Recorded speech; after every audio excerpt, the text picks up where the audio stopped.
is front and center, because if anyone's been to a game down there, a concert, you see the beautiful renovations. They look fantastic. Now the question is, who's going to pay for it? To tell you where we are in all of this, this Board of Aldermen signed off on a funding mechanism. It was then signed by the mayor. The Blues put their money in, and the work began. And then at some point, Darlene Green, the comptroller, said, I don't want to float the bonds on Wall Street because we don't have the money. That's caused all sorts of lawsuits and all sorts of controversy. Cara Spencer joins us, who is trying to find a solution to this problem. Cara Spencer, welcome back, Big 550 KTRS. Thank you. Thanks for having me. All right, so before we talk about what this new funding mechanism is, explain to people how it can be, well, forget people, explain to me how it can be that the Board of Aldermen signed off on it, the mayor signed it, and this comptroller, Darlene Green, trumps everybody and can't follow through on the law that was passed and signed. Well, look, the comptroller's job, she was elected to represent, well, the city's finances and to make sure that we are making decisions in the best financial interest of the city. And, you know, it's Darlene Green's responsibility to make sure that we don't issue bonds that we frankly can't pay for. And so, but isn't that your responsibility as a governing board and the mayor? I mean, why do Board of Aldermen, we authorize spending packages, but it is the comptroller's job to issue them. And if she deems them unworthy, she doesn't have to do that. She was elected to be our comptroller, to control our city's finances. Yeah, but so why, she has an important role. Why do we have the mayor? Why do we have the aldermen? If you guys pass a bill and the mayor signs it, if Darlene Green can say, nope, I don't think that's worthy. Well, you know, I mean, we have the city of St. Louis has sort of an unusual. Yes, I would say that. Well, there's a lot of unusual aspects of the city of St. Louis, that's for sure. But one of which is that we have a board of E&A, estimates and apportionment. So that is the body that really is the financial center of our city. You have on there the mayor, the comptroller, and the president and the board of aldermen. The president represents the board there, and that makes all the financial decisions for the city of St. Louis. And so, you know, you have to have, when you have a major financial package like that, it first goes through the mayor's office. It comes to us almost always by the mayor's office, or at least through the administrative function of the city of St. Louis by going through LCRA and going through our St. Louis Development Corporation. And then it comes to the Board of Aldermen with the recommendation of the administrative, branch of our government and our. All right. You're getting in the weeds here, Cara. But the bottom line is this: the Blues or any business, right? They negotiated in good faith with the city. You passed the bill. You signed the bill. They spent the money. They spent their part of it to do the renovations, and now the city seems to be reneging on that deal a little bit. It that way, but I'll tell you, the first renege that occurred was through the lease situation. You know, when the Blues took ownership of the team, they took on a triple net lease, which is very, very, very common in real estate. And the lease says that the obligation to upgrade and replace anything within the facility is the obligation of the ownership group, the Blues. And so when they came before us with this proposal that the city take on their obligation, that was the original renege, if you want to call it that. And what was really egregious about that is that none of us could seem to find the lease. Neither the folks lobbying for it, nor some of us at the board that just wanted to see it. And we were told that the lease contained information that made it obvious that the city had this obligation. Well, that's simply not true. When that renegotiation took place initially, then that was the first sort of crack at it. And yes, the city has to come back and say, hey, look, what are we going to do now? And the beauty of what we're talking about with the board bill we're going to be looking at Wednesday is that it's not a renegotiation of anything. In fact, when you look at what we passed last year, what that was a financing package.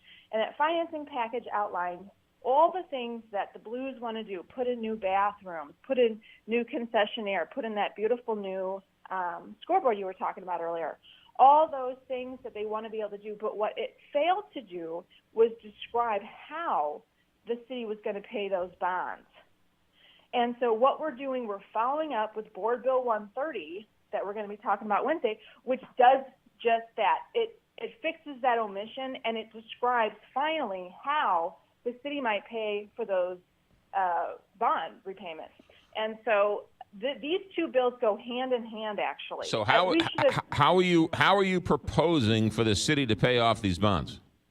The city will require a modest ticket fee, on the sales of tickets to the Scottrade Center. And what will happen with that money, it will go into a sports and entertainment facility fund that Scottrade owners, the owners of the leaseholders will be able to access for upgrades and maintenance of that facility. So this is a ticket. This is a ticket tax that's already on top of the ticket tax. Well, the facility fee that the Blues charge when you go and buy a ticket there, right now that ticket fee just goes into the revenue stream of the ownership group, and that is not really a tax. I mean, hold on. Are you saying that there's not an entertainment tax on the Blues tickets that ultimately goes to the city coffers? No, there's not. There is an amusement tax. Okay. And that's 5%.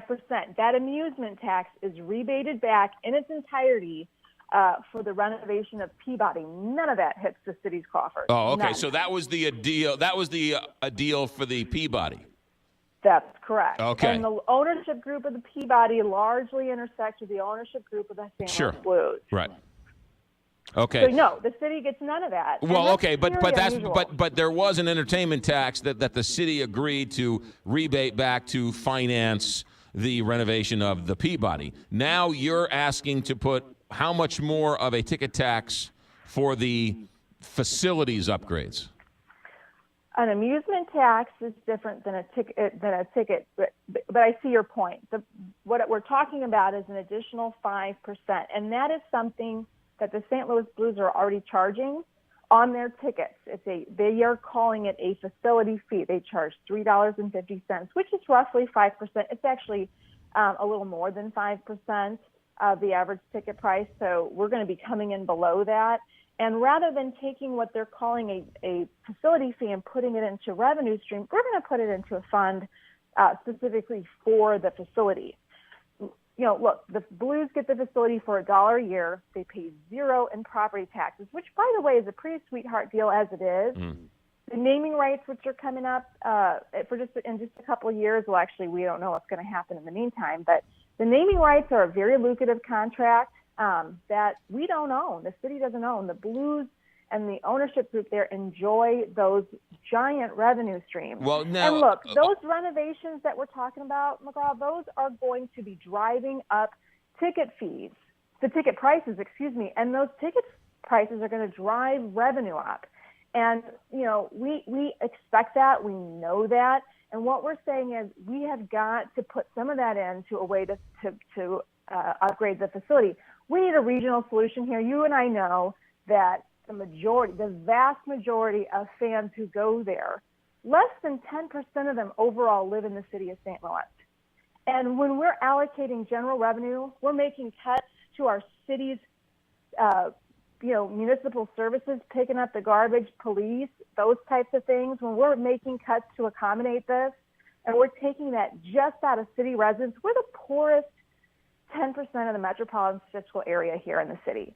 And we have the city's poverty, we have the city's homelessness, and we have the region's poverty and the region's homelessness, and we have the region's social problems. There's the issues here. We've got to deal with them. There's also yes. There's lots of things we can sort of chew on here, Cara Spencer. I only have so much time. The Blues have put in hundreds of millions of dollars ownership of the Blues for however long they've been around, 50 years. They've put in hundreds of millions of dollars to upgrade the Scottrade Center from time to time. You agree with that, right? Well, I don't. I don't know that for a fact. In fact, their facility manager came down before us last year and said they've done practically nothing in the time he's been there, and it's been several years. Who said that? Who said that? The facility manager, and his name is escaping me at the time. But we'll check on let that. me say this. That's okay, and that is what is in accordance with the lease. Anytime you get to lease a building for $1 a year, generally speaking, the landlord will say, even when you pay money for a commercial lease, your responsibility as the commercial tenant is to maintain the facility, and that costs a lot of money. That facility is a beautiful facility, and it continues to be state of the art. All right, we had the Blues on last week, and they said that they have spent hundreds of millions of dollars, tens of hundreds of millions of dollars overall to renovate and to maintain the status of the Scottrade Center. You dispute that. You say no. Well, I say, look, that is in accordance with the lease, and that's a good thing if they have spent that. That is exactly as they were obliged to do and agreed to do when they took that team. Every dollar that's spent there is revenue that goes directly into their pockets, which is a good thing. We want them to be successful. But the city of St. Louis gets 3 cents on every dollar. Okay, we get sales tax, and we only get a small percentage of it. The state gets a lot more of that sales tax money than we do. All right, so the city gets pennies. Well, I know. I just wanted to clarify. But you, according to you, the facilities manager told you or told the Board of Aldermen that they haven't done anything over the last number of years? Well, that was what was made clear during the deliberations, okay. Yes. And so my point in just mentioning is that we don't know how much money is spent. There have been several statements issued on that, and we really don't know. But the bottom line is that it is the Blues' responsibility to upkeep it. And that's a good thing. I mean, they've got a sweetheart deal, $1. I mean, can you imagine if you got to rent your house for $1 a year and you paid 0 in property taxes? Wouldn't that be a sweetheart deal? Cara Spencer, yes. I got to run. Last question for you, and that is this. Let's say you get this bill through the Board of Aldermen. Let's say Lyda Crewson signs the bill. And let's say, what's to stop Darlene Green from saying, I don't like it. I'm still not going to float the bonds because I still don't know if we have the finances for it. Well, that's not going to happen. When the original financing agreement came through, Darlene Green was very clear. We do not have the capacity to take on additional debt without a funding stream for it. And she was opposed to the original financing agreement that didn't specify the mechanism by which we'd repay those bonds. This board bill that we've been working hand in hand with the comptroller. She supports this. With the passage of this bill, she feels and has issued statements to the effect that she feels confident that we can issue those bonds once this gets passed immediately. And that suit will therefore be dropped. So I wouldn't have to worry about Darlene Green because she wants this. She does. She's issued several statements, and she continues to be supportive. This is so basically, you're telling me that Darlene Green is the most powerful person in the city of St. Louis. Well, no, she has the authority to do her job. Well, she has the authority to spend money, not the Board of Aldermen, because you guys have signed off on the money. The mayor signed it, but she said no. So she's the most powerful person in the city of St. Louis. Well, she does have a very, very powerful role, and that is the role of the comptroller. And we want the comptroller, the person who's controlling our finances, to exercise their power when necessary. That's a good thing for a city. Cara Spencer, last question on a different topic. Prop P is tomorrow. Where are you on Prop P? That's a very, very difficult question. I am, I voted to put it on the ballot. I recognize that we have got to pay our police department competitively. There's no doubt. We have some fantastic police officers. And I'll tell you, starting in the 3rd District, Captain Sean Dace is absolutely phenomenal. And we do a lot of things right down here. But sales tax is regressive. I'm letting the people decide on this one, quite honestly. I have some issues with some of the things that have transpired since the passage of the bill at the board. I would have liked to see us be a little more proactive on some things to really engender the confidence of the community. But I think, again, this is an issue that goes before the voters for a reason, and I think the voters ought to decide this one. So officially, you are not supporting, or you're not for or against it? That's right. I would have loved to be for it. Are you going to vote for it, or are you going to vote against it? I haven't completely decided where I'm going to be at the ballot box.